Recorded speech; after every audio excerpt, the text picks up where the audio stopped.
Years, humans have asked the same three questions. Why are we here? What is life? And why does everything feel weird after midnight? People spend centuries thinking about this. Wars happened, empires fell, beards were grown, and after all of that, some Greek guy stood up out of nowhere and said, Know thyself. That's it. That is the advice. Know thyself. Not a tutorial, not a checklist, but just vibes. Well, a lot of people think, what does that even mean? Well, that philosophy really sounds deep until you realize you've already thought Bro, about it. what? All of it.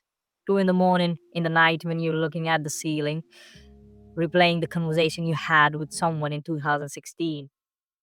You just didn't write in Latin, or you just never carved it in stones. You don't have manuscripts of it, but you have thought about it. People imagine philosophers as enlightened beings, like they were floating 6 inches above the ground. The reality is they weren't.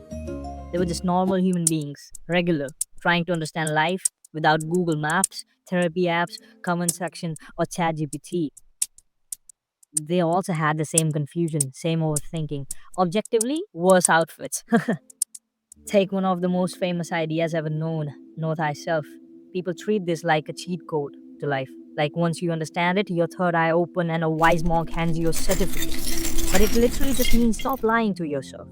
That's the whole thing. You say you hate drama, but drama somehow keeps renewing its subscription with auto pay. You just say you want success, but effort makes you feel personally attacked. You say you're chill, but one late reply and suddenly you're writing a documentary in your head. Knowing yourself isn't mystical, it's just uncomfortable, and people try to avoid it. It's realizing you're not who you say you are yet, and that hurts, which is why most people avoid it. Ignorance is cozy, self awareness feels like turning on a light and you didn't ask for it. Now, let's talk about another philosophy, which is very famous. It's known as Memento mori. Some sounds intense and it sounds illegal, but it just means you will die. That's it. That's the philosophy. The Romans weren't being dramatic, they were being practical. Memento mori isn't about being sad, it's about focus. When you remember life ends, you stop giving energy to the things that don't really matter.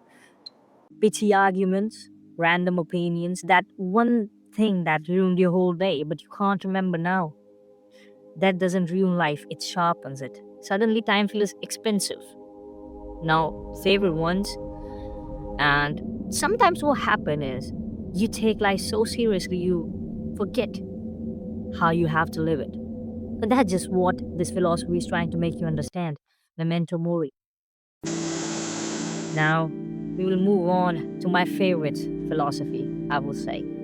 Amor fati. It is poetic and very aesthetic, but it just means deal with it. Not everything goes your way.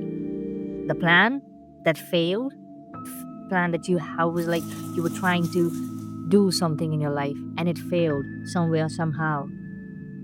The people who left you, who disappointed you when you were sad and alone, and sometimes when life occasionally says, absolutely not. The thing that you want will not happen. Amor fati isn't about giving up, it's about accepting reality without being bitter about it. You stop fighting what already happened and start working with what you have left. Peace doesn't come from control, it comes from inside. It comes from letting go of the resistance that you're feeling in life. Here's the truth: philosophy survived thousands of years not because it was complicated, but because it was simple. Humans forget simple truths and rediscover them every generation, then act like they invented them. You don't need ancient wisdom to fix your life.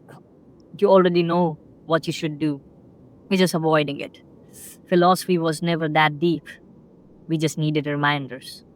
So, yeah, don't make life complicated, as it's not that deep.